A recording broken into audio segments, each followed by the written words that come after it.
આપણે ભગવાન શ્રી કૃષ્ણના લીલા ચરિત્ર ચાલે છે. એ લીલા ચરિત્રોમાં કાલે આપણે જોયું કે કવચ કરવા બ્રાહ્મણો નંદ બાબા ખૂબ જ દાન આપે છે. એ લીલા આપણે જોઈ. હવે આપણે આગળના લીલામાં પ્રવેશ કરીએ તો બહુલાશ્વ રાજા નારદજીને પૂછે છે કે આ તૃણાવર્ત જે વંટોળિયાના રૂપમાં આવ્યો, વાસ્તવમાં એ તૃણાવર્ત કોણ હતો? પૂર્વ જન્મમાં આ તૃણાવર્ત કોણ હતો કે જે સાક્ષાત કૃષ્ણ ભગવાનની અંદર લીન થઈ ગયો? ભાઈ તૃણાવર્તનું સૌભાગ્ય વિચિત્ર છે ને. ભગવાને એને માર્યો એટલે એ તૃણાવર્ત ભગવાનની અંદર લીન થઈ ગયો. તો સ્વાભાવિક આપણે પ્રશ્ન થાય કે ભાઈ ભજન કરવા વાળા ભગવાનમાં લીન નથી થતા, ભજન કરવા વાળા પણ બહુ પાછળ રહી જાય છે. અને તૃણાવર્ત અસુર હોવા છતાં પણ ભગવાનની અંદર લીન થઈ ગયો. આ તો કેવી વાત? આ તો એક નવીન વાત બની ગઈ. એટલે બહુલાશ્વ રાજાને પ્રશ્ન થાય છે કે મને બતાવો કે તૃણાવર્ત કોણ હતું, એ મારે જાણવું છે. તો નારદજી બોલે છે કે રાજન, પાંડુ દેશની અંદર સહસ્ત્રાક્ષ નામનો આ રાક્ષસ પેદા થયો હતો. પાંડુ દેશ હશે કોઈ, એની અંદર સહસ્ત્રાક્ષ નામનો એક રાજા હતો. એની કીર્તિ સર્વત્ર વ્યાપ્ત હતી અને વિષ્ણુ ભક્તિમાં અપાર શ્રદ્ધા હતી અને ધર્મની અંદર પણ એની રુચિ હતી. વિષ્ણુ ભક્તિમાં શ્રદ્ધા, ધર્મમાં પણ રુચિ, એવો આ રાજા હતો. અને યજ્ઞ અને દાન તો એના ચાલુ જ રહેતા હતા. જો તમે એટલા માટે હું વાંચું છું કે આવો ધાર્મિક રાજા હોવા છતાંય રાક્ષસ બનવું પડ્યું. શા માટે બનવું પડ્યું? તો કે એટલા માટે બનવું પડ્યું એને રાક્ષસ, કારણ કે એને છે ને સંતનો અપરાધ કર્યો. અને ગમે એવો ધાર્મિક વ્યક્તિ હોય કોઈ સંતનો અપરાધ કરશે ને તો નષ્ટ થઈ જશે. એમાં કોઈ એટલે કોઈ પણ પ્રકારની શંકા નથી. સંતનો અપરાધ થયા પછી નિશ્ચિત રૂપે જીવ નષ્ટ થઈ જ જાય છે. એમાં કોઈ એટલે કોઈ પણ પ્રકારની શંકા નથી. તો આનાથી અપરાધ શું થયો? એ રેવા એટલે નર્મદાના કિનારે, એક નદીના કિનારે હતો આ સહસ્ત્રાક્ષ રાજા. અને ત્યાં કેટલી બધી સ્ત્રીઓ સાથે એ સ્નાન કરતો હતો નર્મદા નદીની અંદર. તો ત્યાંથી દુર્વાસા મુનિ નીકળ્યા. દુર્વાસા મુનિ નીકળ્યા ને એટલે એને છે ને પ્રણામ કરવાનું આ ભૂલી ગયો, અથવા તો જાણી જોઈને એને દુર્વાસાને પ્રણામ ન કર્યા. અને દુર્વાસાને ગુસ્સો આવી ગયો કે દુર્બુદ્ધિ, તું રાક્ષસ બની જા. સંત નીકળે છે તોય તું પ્રણામ નથી કરતો કે ચા તું રાક્ષસ બની જાય. અને એને શ્રાપ આપી દે છે દુર્વાસા ઋષિ. દુર્વાસા ઋષિએ એને શ્રાપ આપી દીધો. અને પછી આ પગમાં પડી ગયો, કારણ કે એને ખબર પડી ગઈ કે આ તો મારાથી ભૂલ થઈ ગઈ, મેં સંતનો અપરાધ કર્યો, સંતનું સ્વાગત ના કર્યું. એટલે પછી પગમાં પડ્યો ત્યારે કીધું કે જા, કૃષ્ણના સ્પર્શથી તારી મુક્તિ થઈ જશે. નિશ્ચિત કૃષ્ણના સ્પર્શથી તારી મુક્તિ થઈ જશે, એમાં કોઈ એટલે કોઈ શંકા નથી. તો નારદજી કહે છે કે રાજન, એ સહસ્ત્રાક્ષ રાજા દુર્વાસા ઋષિના શાપથી તૃણાવર્ત નામનો અસુર બન્યો અને કૃષ્ણનો સ્પર્શ થતા ગોલોક ધામની પ્રાપ્તિ કરે છે. અને ચોખ્ખું લખ્યું છે ગોલોક ધામની પ્રાપ્તિ એને થઈ ગઈ. કહેવાનો ભાવ શું છે કે ભગવાન જેનો સ્પર્શ કરે છે એનું કલ્યાણ કરી દે છે.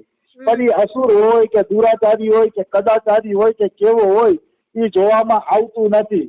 ભગવાનનો સ્પર્શ થઈ ગયો એટલે જીવ કયો ભવસાગર પાર થઈ જ ગયો એમ માની લ્યો. નિશ્ચિત ભગવાનનો સ્પર્શ, ભગવાનનું નામ, ભગવાનનું કીર્તન, ભગવાનના દર્શન, આ તો એવું મંગલકારી વસ્તુ છે કે એ કોઈ જીવને મળી જાય તો એનો બેડો પાર થઈ જાય છે. એમાં કોઈ એટલે કોઈ પણ પ્રકારની સત્તા, અરે ભક્તોના દર્શનથી બેડો પાર થાય છે. તો સ્વયં કૃષ્ણ ભગવાન ક્યાંથી બેડો પાર ન કરી શકે? હા ખાલી સુગ્રીવને હનુમાનજી મળ્યા તો એ સુગ્રીવ રાજીના રેડ થઈ ગયા હતા હા કે મને હનુમાનજી જેવા ભક્ત મળ્યા, હવે તો મને રામ મળશે જ. અબ મોહી ભા ભરોસો હનુમંતા, બિન હરિ કૃપા મિલી નહીં સમતા. મતલબ મારા ઉપર હરિની કૃપા છે, મારા ઉપર રામની કૃપા છે, જેના કારણે હે હનુમાનજી તમારા જેવા સંતનો ભેટો છે. આવી વસ્તુ છે.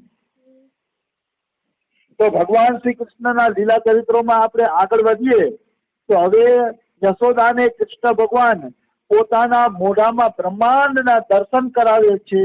એ લીલા લેવાની છે. નંદ અને યશોદાનો પૂર્વનો પરિચય લેવાનો છે. ગર્ગાચાર્ય કૃષ્ણનું એનું નામ પાડવા આવે છે, એ પ્રસંગ લેવાનો છે. અને રાધાજીની મહિમા લેવાની છે. આ બધા પ્રસંગોમાં રાધાજીની શું મહિમા છે એ પણ સાથે સાથે લેવાનું છે. તો એ પ્રસંગમાં આપણે આગળ વધીએ. એક દિવસ સાવલા સલોના ભગવાન શ્રી કૃષ્ણ રત્ન અને સોનાના પલંગમાં સૂતા હતા. ધન્ય છે ને જશોદાને, જશોદાનો લાડક વાળ્યો કૃષ્ણ સોનાના પલંગમાં સૂતો હતો. આ છે જશોદાનો લાડક વાળ્યો કૃષ્ણ. અને હું તો ને કૃષ્ણ તો એના મોઢા ઉપર મંદ મંદ હાસ્યની છટા નીકળેલી હતી.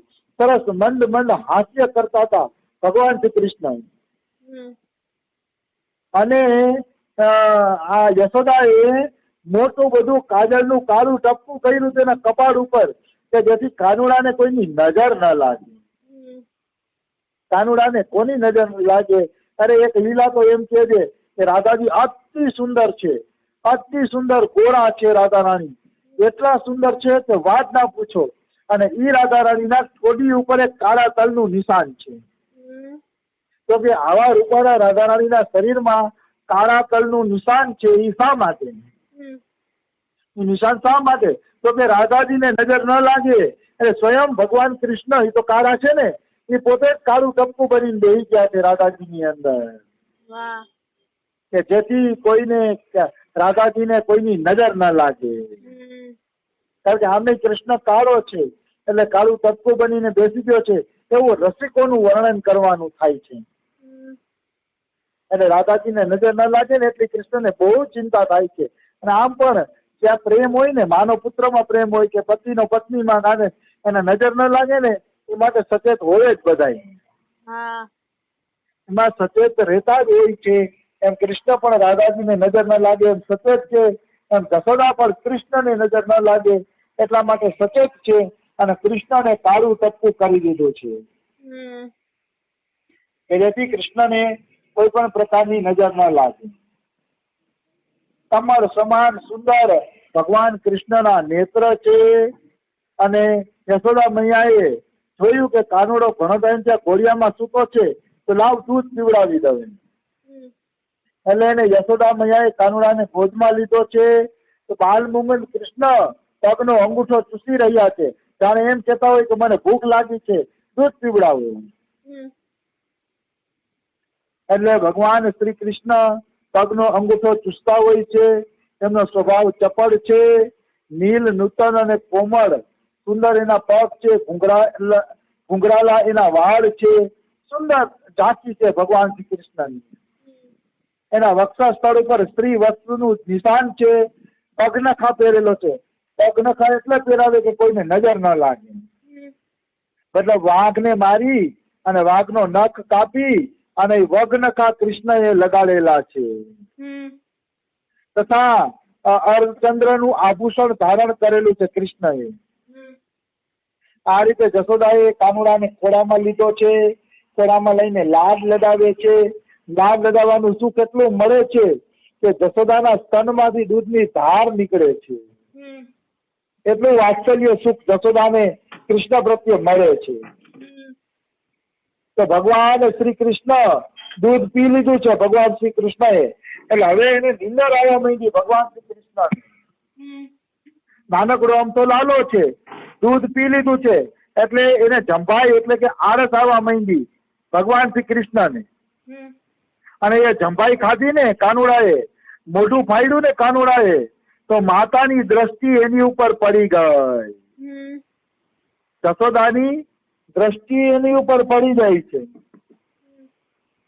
તો જશોદાની દ્રષ્ટિ કાનુડા ઉપર પડી ને મોઢામાં પડી ને તો મોઢામાં આખું બ્રહ્માંડ દેખાણું. આખું બ્રહ્માંડ એને મોઢાની અંદર દેખાય છે જશોદાજીને. ભાઈ કેમ ન દેખાય? કારણ કે કાનુડાની અંદર તો અમે બ્રહ્માંડો રહેલા છે, એના રોમે રોમમાં અનંત બ્રહ્માંડો રહેલા છે. તો એ મોઢામાં પણ દેખાડવું હોય તો બ્રહ્માંડ દેખાડી શકે, કેમ ન દેખાડી શકે? એટલે આખું બ્રહ્માંડ દેખાડું, નક્ષત્રો, તારોડિયાઓ, સૂર્ય, આખું બ્રહ્માંડ એને દેખાય છે જશોદાજીને. તો જશોદાને એમ થયું કે એલા આ શું થઈ ગયું કે મારી આંખમાં જ કઈ ગડબડ થઈ ગઈ લાગે છે કે મને આ લાલાના મોઢામાં બ્રહ્માંડ ક્યાં દેખાય છે? તોય જો માધુર્ય ભાવ કેવો છે, તોય માધુર્ય ભાવ એવો છે જશોદા માનવા તૈયાર નથી કે મારા લાલાના મોઢામાં બ્રહ્માંડ દેખાય. ઈ જશોદાજી માનવા તૈયાર નથી. આવી વસ્તુ છે, કારણ કે માધુર્ય ભાવ છે. એટલે યશોદાજીને એમ થયું કે આ નિગોડી મારી આંખનો જ કઈક દોષ છે, મારી આંખમાં જ કઈક ગડબડ છે કે મને લાલાનું આવું દેખાય છે. પછી તો જશોદાજી આંખ મળે છે, આંખ મસળે છે ને ત્યાં લાલાના મોઢામાં કઈ દેખાતું નથી. અને યશોદા થોડીક વારમાં ભૂલાઈ ગયું કે મેં લાલાના મોઢામાં શું જોયું હતું. એ ભૂલાઈ પણ જાય છે અને પાછો એને વાત્સલ્ય ભાવ આવી જાય છે. પાછો વાત્સલ્ય ભાવ આવી જાય છે, પાછા વાત્સલ્ય ભાવમાં મસ્ત બની જાય છે. કહેવાનો અર્થ શું છે કે જેને માધુર્ય ભાવની ભક્તિ થઈ ગઈ ને એને કૃષ્ણનું ઐશ્વર્ય જોઈને પણ ભાવ એવો જ રહેશે, કૃષ્ણ અમારો છે.